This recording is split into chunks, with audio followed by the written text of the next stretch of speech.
Bombas, radiação, lixo tóxico, fim do mundo. O que vem à sua mente ao som dessas duas palavras? Energia nuclear. Pois é, mas antes que você saia de perto da TV com medo das ondas radioativas, saiba que o programa de hoje, apesar de explosivo, não vai falar apenas sobre o lado ruim da energia nuclear. Sim, porque, como quase tudo na vida, ela também possui um lado bom. Prepare-se, chegou a hora de conhecer um pouco mais sobre os mitos e verdades dessa poderosa fonte de eletricidade, destruição em massa e filmes de gosto duvidoso.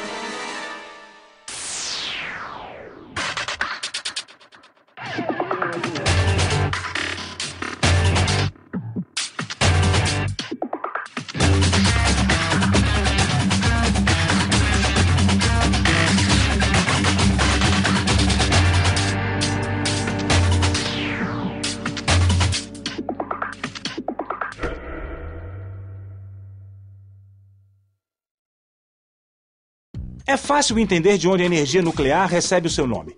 Trata-se da energia liberada numa reação nuclear, ou seja, originada pela transformação do núcleo de um ou mais átomos. Também por isso, a energia nuclear é muitas vezes chamada de energia atômica. Mas cuidado para não confundir reação nuclear com reação química, que é aquela que ocorre apenas entre os elétrons dos átomos e que abrange uma infinidade de fenômenos cotidianos, como a queima de gasolina dentro do motor do carro, por exemplo, ou o apodrecimento da comida fora da geladeira. As reações nucleares podem ser de três tipos. No decaimento radioativo, um nêutron ou um próton decai espontaneamente, liberando radiação eletromagnética ou partículas subatômicas.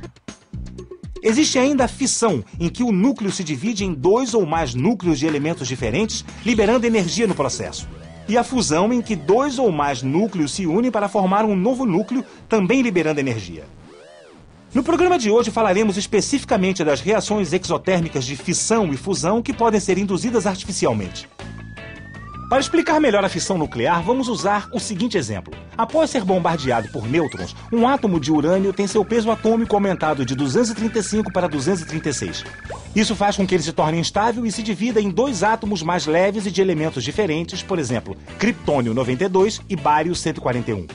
Ao mesmo tempo, a reação desprende radiação eletromagnética e partículas subatômicas. Dentre elas, nêutrons que poderão atingir outros átomos de urânio 235, dando início ao que chamamos de reação em cadeia. Já na fusão, dois ou mais átomos se juntam para formar um átomo de elemento diferente e mais leve do que a soma dos átomos iniciais. Esse é o caso da reação de fusão mais conhecida, onde um átomo de deutério e outro de trítio, dois isótopos de hidrogênio, se fundem para formar um núcleo de hélio 5. Como esse núcleo é instável, ele imediatamente ejeta um nêutron e se torna um núcleo de hélio 4. A energia liberada nas reações nucleares se baseia no princípio de equivalência de energia e massa, proposto por Albert Einstein. Segundo ele, existe uma equivalência entre massa e energia, que faz com que uma possa ser convertida na outra e vice-versa. E já que durante uma reação nuclear acontece uma perda de massa, uma quantidade equivalente de energia também acaba sendo liberada. Para saber mais detalhes, o melhor é perguntar diretamente para o especialista. Ei! Se você pegar a equação do Einstein, pegar 1 kg de urânio, multiplicar pela velocidade da luz ao quadrado, você vai ter um número enorme. Esse número enorme é a energia dessa massa. Então não quer dizer que a massa é pequena, que a energia tem que ser pequena. A energia embutida na massa é que é grande. E é assim mesmo, a energia de uma massa pequena é grande. O mistério está em você conseguir transformar essa massa em energia. Atualmente, a energia liberada pelas reações nucleares faz parte do nosso dia a dia, sendo usada tanto para a fabricação de bombas quanto para a geração de eletricidade. No entanto, não faz tanto tempo assim que aprendemos a controlá-la. Considerado o pai da física nuclear, Ernest Rutherford já acreditava que o núcleo de um átomo poderia ser modificado através do bombardeamento de partículas subatômicas.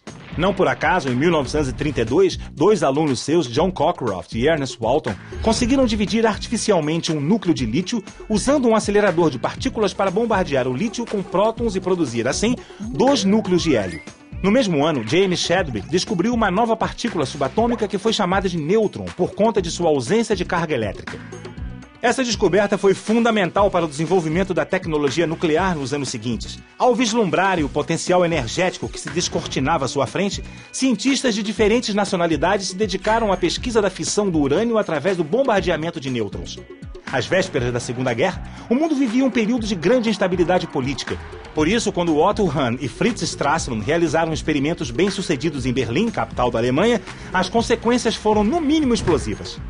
Em 1939, o presidente americano Franklin D. Roosevelt recebeu uma carta alertando-o sobre os riscos da produção de armas nucleares pelos nazistas. Embora a carta fosse assinada por Albert Einstein, o verdadeiro responsável por sua redação foi o físico húngaro Leo Szilard, que havia previsto anos antes a possibilidade de se realizar uma reação em cadeia autossustentável. A carta de Szilard é importante historicamente porque resultou no chamado Projeto Manhattan. Para quem não conhece, trata-se da velha tática da melhor defesa é o ataque. Com medo das armas nucleares nazistas, o governo americano decidiu fazer primeiro suas próprias armas nucleares. Para isso, gastou rios de dinheiro e reuniu alguns dos maiores cientistas da época. O resultado todo mundo conhece. As bombas atômicas lançadas sobre as cidades japonesas de Hiroshima e Nagasaki em 1945. O que chamamos de bomba atômica é um artefato explosivo que retira a sua força destrutiva de reações nucleares. Ela pode ser de dois tipos. Existe a bomba de fissão, cuja reação em cadeia pode ser detonada, entre outros métodos, por combustíveis químicos convencionais. E existe a bomba de fusão, também conhecida como bomba termonuclear, bomba de hidrogênio ou simplesmente bomba H, que faz uso de uma reação de fissão para gerar a energia necessária e dar início à fusão dos isótopos de hidrogênio. É como se fosse uma bomba sendo usada para detonar outra bomba, sacou? As primeiras armas nucleares eram bombas de fissão e seu poder destruidor era milhares de vezes maior do que o de explosivos químicos usados na época. As bombas de Hiroshima e Nagasaki, por exemplo, foram responsáveis pelas mortes de mais de 100 mil pessoas, parte delas em decorrência do contato com a radiação emitida pelas explosões.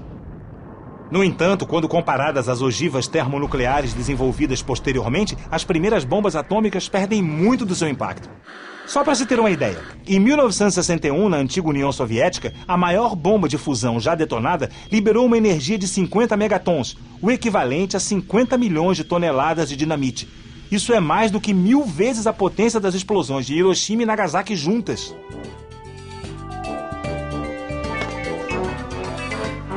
Até hoje, essas foram as duas únicas bombas atômicas detonadas em situação de guerra. Ufa! No entanto, nas décadas seguintes, novas armas nucleares continuaram a ser produzidas, com poder de destruição cada vez maior. Parece coisa de louco, né? Mas não é difícil entender por que isso aconteceu. Exatamente, Kika. Se é verdade que as bombas de Hiroshima e Nagasaki puseram um fim à Segunda Guerra Mundial, é bom dizer que elas também deram início a outro tipo de guerra, a Guerra Fria.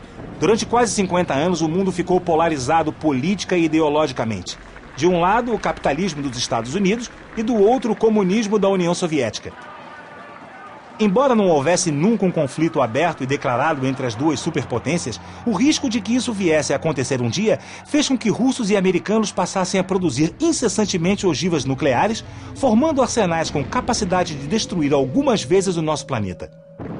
Einstein disse que eu não sei as armas da próxima guerra mundial, mas eu sei as armas da outra, depois da próxima, arco e flecha. E aí naquele momento ele fez a grande advertência: cuidem disso, porque o mundo acaba. Naquele momento ele botou o dedo na testa das lideranças mundiais. Se vocês não segurarem via diplomacia, via tratados, via reuniões, a humanidade está perdida. A Guerra Fria não recebeu seu nome à toa e os arsenais atômicos desempenharam um papel importante nesse sentido. Por um lado, serviam como demonstração de poder das duas superpotências. Por outro, eram justamente aquilo que impedia que uma guerra de verdade tivesse início. Afinal de contas, todos sabiam bem o que aconteceria se a chapa realmente esquentasse. Não por acaso, os anos mais quentes da Guerra Fria correspondem à chamada Era Atômica.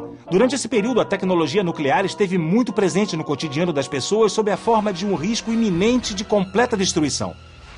E mesmo hoje em dia, com a facilidade de acesso cada vez maior a armas nucleares, esse temor continua a existir na figura de terroristas fundamentalistas e ditadores megalomaníacos. Não é de se estranhar, então, que ao longo das últimas décadas, a energia nuclear tenha exercido uma influência tão forte sobre a cultura popular e sobre o imaginário coletivo, geralmente com uma conotação muito negativa. Pense na quantidade de filmes e livros que tratam da questão atômica sob uma perspectiva de fim do mundo, destruição em massa e hecatombe, por exemplo.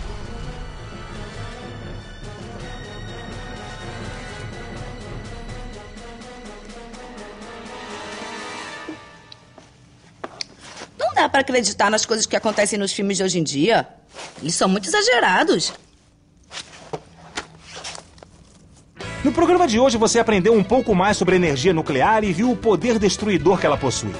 No entanto, faltou dizer que a energia originada pela transformação dos núcleos atômicos também pode ser uma poderosa fonte de eletricidade. Ficou curioso? Então se liga, porque esse é o tema do nosso próximo episódio.